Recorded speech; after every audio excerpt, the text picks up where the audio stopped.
நம்ம சேனலை சப்ஸ்கிரைப் பண்ணாதவங்க சப்ஸ்கிரைப் பண்ணுங்கள். கூடவே பெல் ஐக்கானை கிளிக் பண்ணிங்கன்னா நாங்கள் அப்லோட் பண்ணுற வீடியோவை நீங்கள் உடனுக்குடன் பார்க்கலாம். Hello friends, welcome to pebbles. அனைவருக்கும் இனிய தீபாவளி நல்வாழ்த்துக்கள்.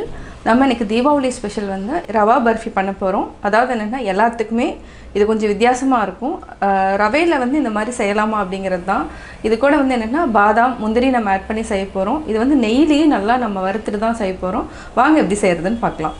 தேவையான பொருட்கள், நம்ம 3/4 கப் ரவை எடுத்துக்கலாம், 1/2 கப் சுகர், 3 ஏலக்காய், இதை வந்து சீட் மட்டும் எடுத்து வச்சுருக்கேன், 10 பாதாமை சின்னதாக கட் பண்ணியிருக்கேன், 10 முந்திரியை நான் பொடியாக கட் பண்ணி வச்சுருக்கேன். இதுக்கு தேவையானது நெய் விட்டு நம்ம ரவையை வறுத்துக்கலாம். தனியாக எடுத்து வச்சுட்டு நம்ம பாகு காய்ச்சி இப்போ பர்ஃபி பண்ணலாம். இப்போ எப்படி செய்யறதுன்னு பார்க்கலாம். நம்ம ஃபஸ்ட்டு ஒரு பேன் வச்சுக்கலாம், கீ விட்டுக்கலாம். இதுக்கு வந்து கீ வந்து கொஞ்சம் ஜாஸ்தி விட்டுக்கலாம். ஒரு 4 டேபிள் ஸ்பூன் அளவுக்கு கீ விடணும். அதாவது மினிமம் ஒரு 50 ml அளவுக்கு நான் விட்டுருக்கேன். கீ வந்து நல்லா உருகினதுக்கப்புறம் நம்ம ரவையை போட்டு வறுத்துக்கலாம். சிம்மில் தான் இருக்குது. இது நல்லா பொன்னிறமாக வர வரைக்கும் நம்ம வறுத்துக்கலாம். தேவைன்னா இன்னொரு டேபிள் ஸ்பூன் நம்ம கீ விட்டுக்கலாம். இது வந்து நல்லா வாசம் வரும், அது வரைக்கும் நம்ம நல்லா சிம்மில் வச்சுட்டு வறுத்துக்கலாம். அப்போ தான் வந்து பர்ஃபினோட ஸ்மெல் வந்து நல்லாயிருக்கும், அதாவது டேஸ்ட்டாகவும் இருக்கும். ஹை ஃப்ளேமில் வைக்காதீங்க, சிம்மில் வச்சுட்டு நம்ம நல்லா வறுத்துக்கலாம். ஒரு சிலர் வந்து ரவையை வறுத்துட்டு நம்ம லைட்டாக பொடி கூட பண்ணலாம். ரவை வந்து கொஞ்சம் லைட்டாக மிக்சியில் ஒரு கிரைண்ட் பண்ணிட்டாலும் அதுவும் நல்லா தான் இருக்கும். இது வந்து கொஞ்சம் டைம் எடுக்கும் வறுக்கிறதுக்கு. ஹை ஃப்ளேமில் வச்சிங்கன்னா தீஞ்சு போன மாதிரி ஆயிரும். நம்ம அது மாதிரி பண்ண வேண்டாம், பொறுமையாக இதை வந்து வறுக்கணும். இதே மாதிரி நல்லா பொன்னிறமாக வர வரைக்கும் நம்ம நல்லா வறுத்துக்கலாம். 1 நிமிஷம் வரைக்கும் நம்ம சிம்மில் வச்சுட்டு நல்லா வறுத்துட்ருக்கலாம்.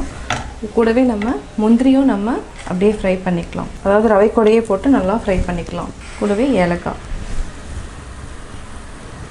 முந்திரி வந்து ஆப்ஷனல் தான், நீங்கள் தேவைங்கிறவங்க போட்டுக்கலாம், இல்லைன்னா விட்டுடலாம். ஏன்னா ஒரு சிலருக்கு வந்து அந்த நரன்னு இருக்குது பிடிக்கலன்னா நீங்கள் விட்டுருங்க. நல்லா பொன்னிறம் ஆக ஆரம்பிச்சிருச்சு.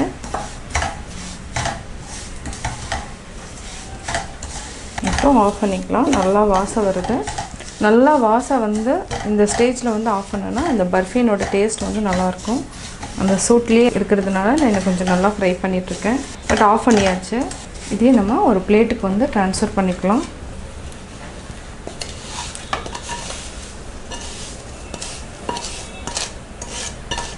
நம்ம இதே பேனில் சர்க்கரை போட்டுக்கலாம். சர்க்கரை போட்டுட்டு கொஞ்சமாக தண்ணி விட்டுக்கலாம். அதாவது 1/2 டம்ளர் அளவுக்கு தண்ணி விட்டுக்கலாம். இது நல்லா கரையணும். அதாவது ரவையும் போட்டு நம்ம வந்து நல்லா மிக்ஸ் பண்ணிகிட்டே வரப்போ ஒரு உருண்டை பதத்துக்கு வரும். அப்போ வந்து நம்ம பிளேட்டில் மாற்றிட்டு நம்ம ஸ்லைஸ் போட்டுக்கலாம். அது வரைக்கும் நம்ம நல்லா மிக்ஸ் பண்ணிகிட்டே இருக்கணும். இது நல்லா மிக்ஸ் பண்ணிகிட்டே இருங்க. நல்லா ஒரு கொதி வரட்டும். இப்போ ஹை ஃப்ளேமில் வச்சுக்கலாம். சர்க்கரை நல்லா கரைஞ்சிருச்சு. இது கொதிச்சதுக்கப்புறம் அதாவது என்னென்னா ஒரு நிமிஷம் வரைக்கும் நல்லா கொதிக்க விட்டுட்டு நம்ம வறுத்து வச்சுருக்கிற ரவையும் நம்ம மிக்ஸ் பண்ணிக்கலாம். நல்லா கொதிக்க ஆரம்பிச்சிருச்சு. நம்ம ரவையும் மிக்ஸ் பண்ணிக்கலாம்.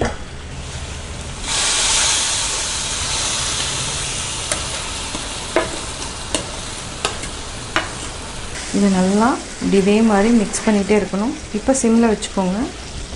இது நல்லா கெட்டியாகி சுருண்டு வர பதம் ஒன்று இருக்கும். அந்த பதம் வரப்போ நம்ம வந்து எடுத்துக்கலாம். எடுத்து பிளேட்டில் மாற்றிக்கலாம். இதுக்கு இடையில் வந்து நம்ம ஒரு ஸ்கொயர் பிளேட் எடுத்துக்கலாம். எடுத்து நம்ம கீ தடவி வச்சுட்டோம்னா ஒட்டாமல் வரும்.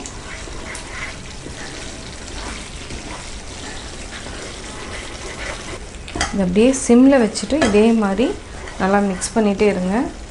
நல்லா சுருண்டு வர பதம் வரப்போ நம்ம ஆஃப் பண்ணிக்கலாம். இப்போ தான் லைட்டாக சுருண்டு வர ஆரம்பிச்சிருக்குது. இன்னும் ஒரு நிமிஷம் வரைக்கும் நல்லா இதே மாதிரி கிளறிட்டே இருக்கலாம். இதுக்கு வந்து நான்ஸ்டிக் பாத்திரம் மாதிரி இருந்துச்சுன்னா உங்களுக்கு ரொம்ப உபயோகமாக இருக்கும். இல்லைன்னா அடிகனமான கடாய் மாதிரி எடுத்துக்கோங்க. இன்னும் 1 நிமிஷம் வரைக்கும் விட்டுட்டு நம்ம ஆஃப் பண்ணிக்கலாம். இப்போது கரெக்டான பதத்துக்கு வந்துருச்சு. பார்த்திங்கன்னா நுரைச்சி வர மாதிரி இந்த மாதிரி வரும். இதுலேருந்து நான் கொஞ்சம் எடுத்து வச்சுருக்கேன். அதாவது என்னென்னா இது எடுத்துனா இப்படி உருட்டுனா நிற்கும். இதுதான் வந்து கரெக்டான பதம். இப்போ நம்ம ஆஃப் பண்ணிவிட்டு ஆல்ரெடி வந்து பிளேட்டில் வந்து நான் நெய் தடவி வச்சுருக்கேன், அதில் நம்ம கொட்டிடலாம். இப்போ ஆஃப் பண்ணிக்கலாம். நம்ம இந்த பிளேட்டுக்கு ட்ரான்ஸ்ஃபர் பண்ணிக்கலாம்.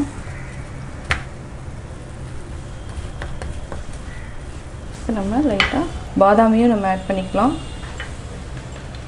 நம்ம நல்லா ப்ரெஸ் பண்ணிக்கலாம். ஒரு ஸ்பூன் மாதிரி வச்சு 5 நிமிஷத்துக்கு அப்புறம் நம்ம ஸ்லைஸ் பண்ணிக்கலாம். இப்போ நம்ம ஸ்லைஸ் போட்டுக்கலாம். கட் பண்ணிட்டோம். ரவா பர்ஃபி ரெடி. ரவா பர்ஃபி எப்படி செஞ்சாங்கிறத பார்த்தீங்க. கட்டாயம் உங்களுக்கு இந்த வீடியோ பிடிச்சிருக்கும். இந்த வீடியோ பிடிச்சதுன்னா லைக் பண்ணுங்கள், ஷேர் பண்ணுங்கள், கமெண்ட் பண்ணுங்கள். மறக்காமல் பெபிள்ஸ் தமிழ் சேனலுக்கு சப்ஸ்கிரைப் பண்ணுங்கள். அது மட்டும் இல்லாமல் கோபி சுதாங்கிறது தனி ரெசிபி, அதாவது ஒன்லி ரெசிபி மட்டும் இருக்குது.